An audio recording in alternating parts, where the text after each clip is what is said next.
اللہ نحمده ونصلي ونسلم على سيدنا ومولانا محمد صلی اللہ علیہ وسلم معدن الجود والکرم منبع العلم والحلم والحکم اما بعد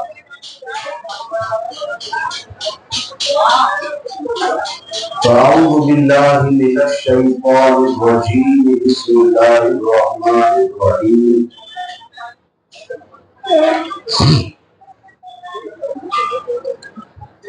ولا تحسبن الذين قتلوا في سبيل الله أمواتا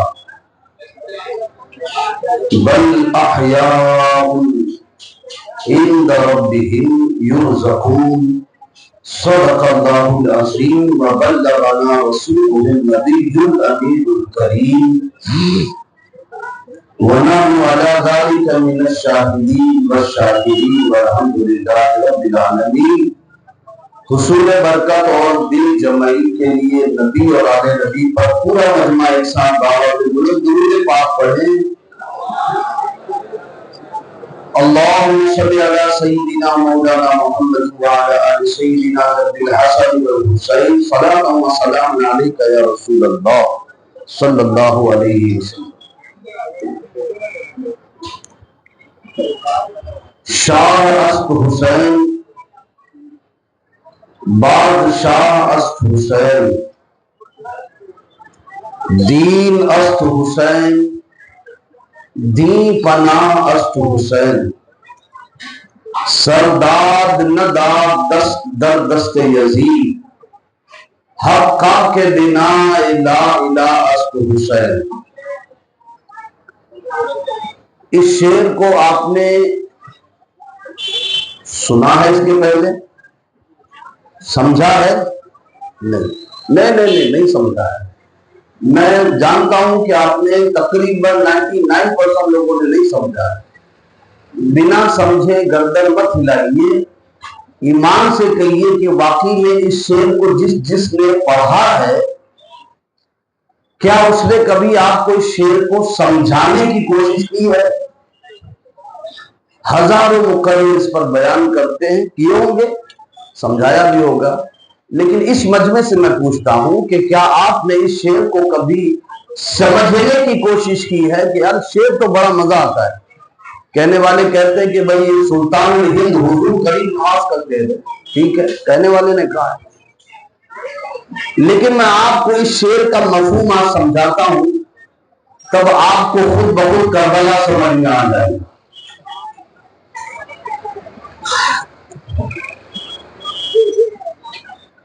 فرماتے ہیں کہ شاہ است حسین، اس کو سمجھے آپ. شاہ کے دو معنی ہوتے ہیں. شاہ کے ایک معنی ہوتا ہے بھکاری، فقیر، مانگنے والا، اور شاہ کا دوسرا معنی ہوتا ہے بادشاہ. ٹھیک ہے، لیکن یہاں جو شاہ پہلا ہے نا، شاہ است حسین، اس کا معنی یہاں پر فقیر لیا گیا ہے، بادشاہ نہیں لیا گیا. اگر اس شاہ میں جو شاہ است حسین ہے اس میں اگر شاہ لیا جاتا اور شاہ کا معنی بادشاہ لیا جاتا تو پھر اگلا جملہ جو آ رہا ہے اس میں تو خود لکھا ہے بادشاہ است حسین، تو ایک ہی شعر میں دو بار بادشاہ تو آئے گا نہیں. کبھی آپ نے غور کیا ہے کہ بھئی پہلا بھی شاہ دوسرا بادشاہ؟ پہلا جو شاہ ہے اس کے معنی یہاں پہ بادشاہ تو نہیں ہے، بادشاہ تو اگلے جملے میں آ رہا ہے. یہاں کیا ہے؟ یہاں شاہ بمانے فقیر ہے، اور وہاں جو آ رہا ہے بادشاہ اس کے معنی بادشاہ ہے. اب معنی کیا ہوگا؟ شاہ است حسین یعنی فقیر ہے حسین، فقیر ہے حسین. کس کے فقیر ہیں؟ اپنے نانا جان کے در کے فقیر ہیں. شاید جو کہنا چاہے اس کے مزاج کو آپ نے سمجھا نہیں.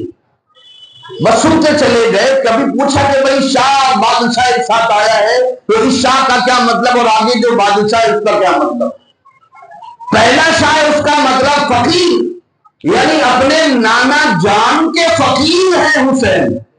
اور جب نانا جان کے فقیر ہے تو آگے فرمایا بادشاہ ہے حسین.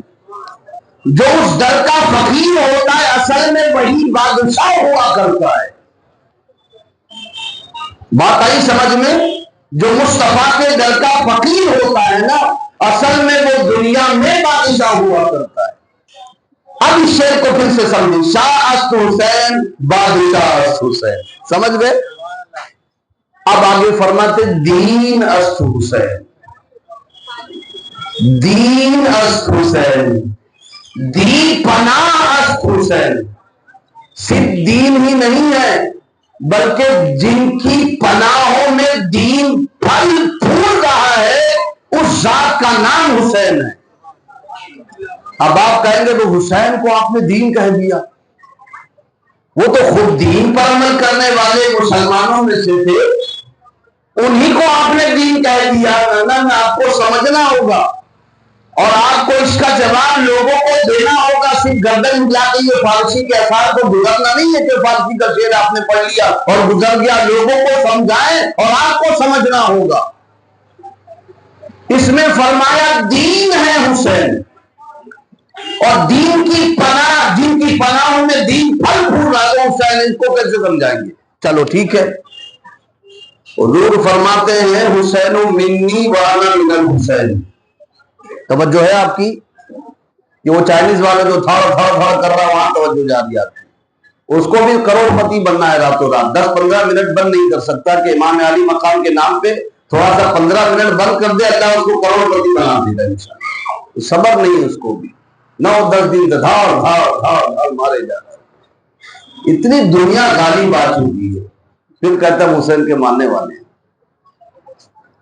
تو یہاں دیکھو آپ چھوڑو کا کام کرنے دو، جیسے نیت تو ایسی برکت.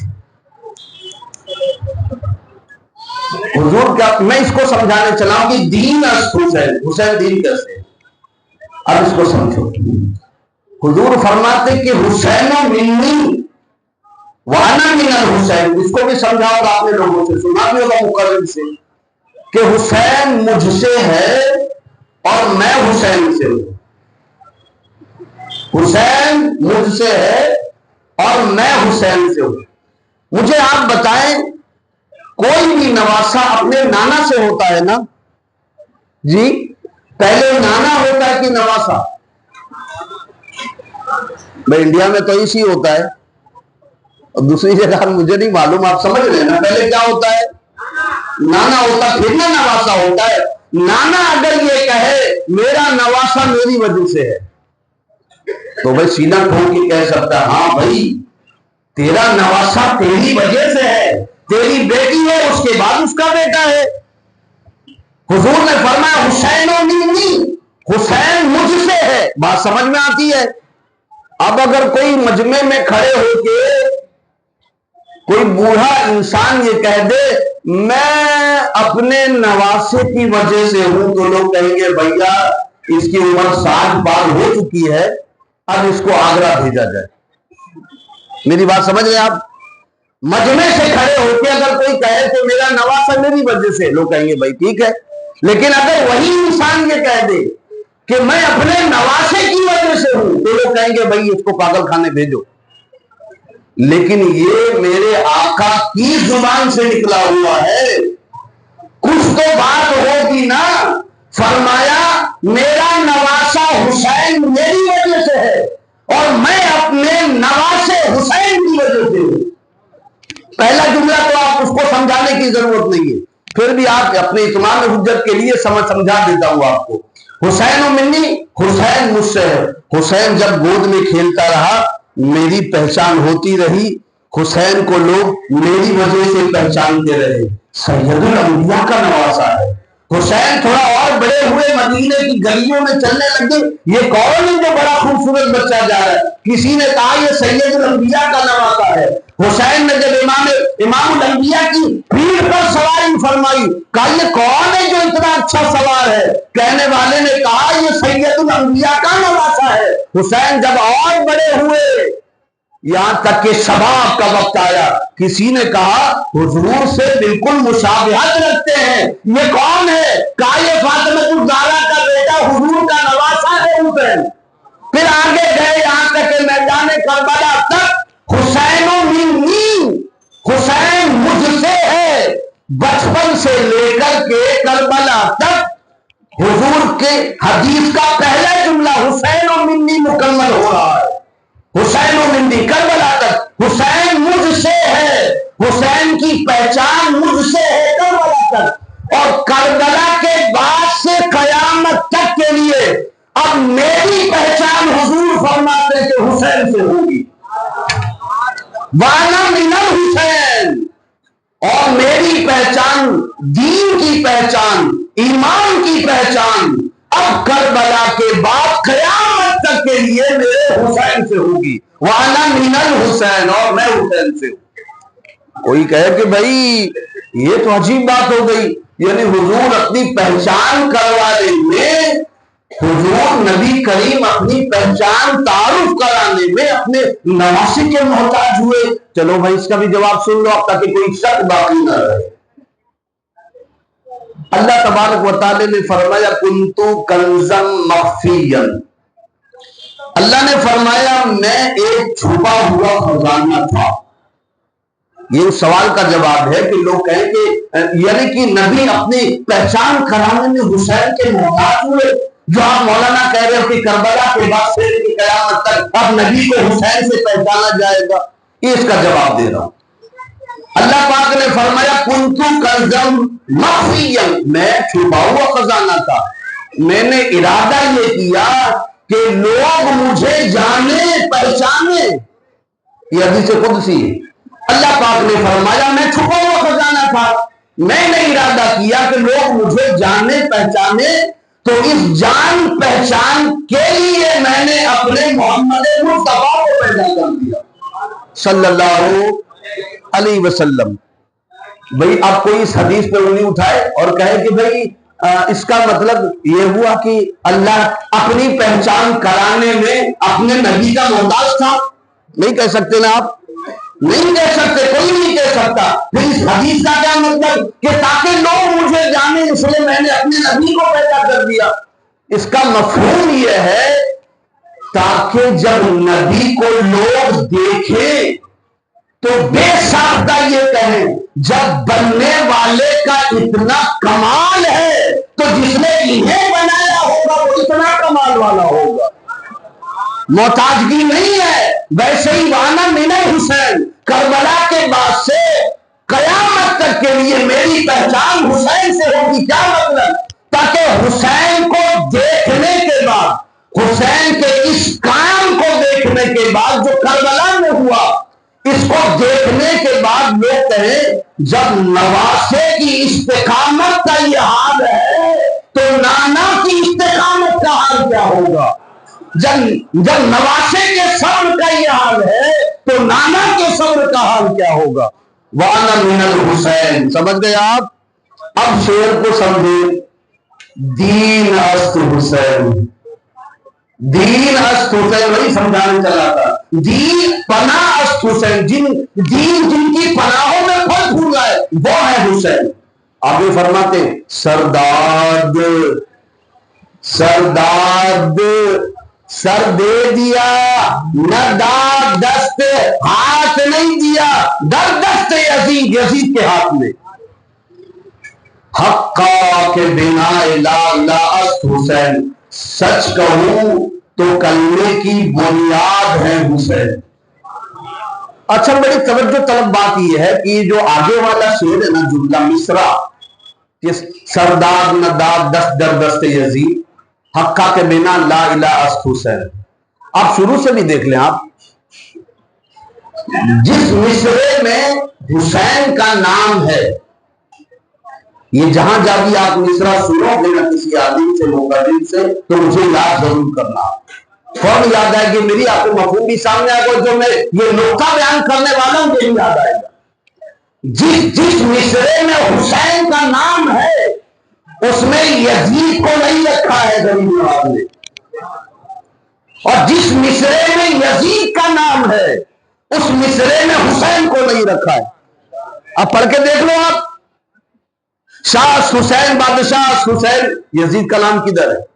دی حسین، دی پنا حسین، یزید کا نام کا ہے اس میں؟ سرداد نداد دست دردستی یزید، اس میں حسین کا نام نہیں ہے، اس میں حسین کا نام نہیں، اس مصرے میں حقہ کے بنا لا الہ حسین، یہاں پہ حسین کا نام ہے، یزید کا نہیں ہے۔ کیا سمجھا لوگو آپ؟ اس سے یہ بات سمجھ میں آتی ہے کہ حسین اور یزید کبھی جب شعر میں برابر نہیں ہو سکتے تو انسانیت میں کہاں برابر ہوئے اور ایمان میں کہاں برابر ہوئے؟ جی کچھ لوگ آج برابر کرنے پہ لگے ہیں کہ بھائی وہ بھی ایک صحابی کا بیٹا تھا اور یہ بھی ایک صحابی، تو صحابی کے دونوں بیٹوں میں جنگ ہوئی اور اس کو جنتی بنانے پہ لگے۔ یہاں غریب نواز نے کیا کیا؟ شعر میں بھی برابر نہیں رکھا، اپنے اشعار میں بھی برابر نہیں رکھا، اور تم وہاں لوگوں پر تو برابر ہے۔ تو یہ شعر کا مفہوم تھا، سمجھ گئے آپ؟ چلیے صاحب آگے بڑھتے ہیں، ذہن حاضر ہے آپ کا؟ تو درود شریف پڑھ کے بتا دیں آپ مجھے، اللہم صلی علی سیدنا و مولانا محمد کما تحب و ترضی۔ وقت بڑی تیزی کے ساتھ گزر رہا ہے، ہمیں شہادت کی طرف بھی آنا ہے۔ امام علی مقام کی بارگاہ میں ہم کل تک کہاں تک پہنچے تھے؟ جب آپ نے صبح کی نماز ادا کی اور بیٹا تو ہی بول لے، آجا آگے بولے لے، آجا آجا آجا، جب بولنا ہی تو یا تو مجھے بولنے دیا تو ہی بول لے، یعنی یہ سب پہلے کرنا چاہیے۔ صلاۃ و سلام علیک یا رسول اللہ صلی اللہ علیہ وسلم۔ امام علی مقام کے خیمے کی طرف پہلا تیر کس نے پھینکا تھا؟ عمرو بن سعد نے، صحابی رسول کا بیٹا سعد بن ابی وقاص نے۔ کل آپ کو میں نے تفصیل بیان کی۔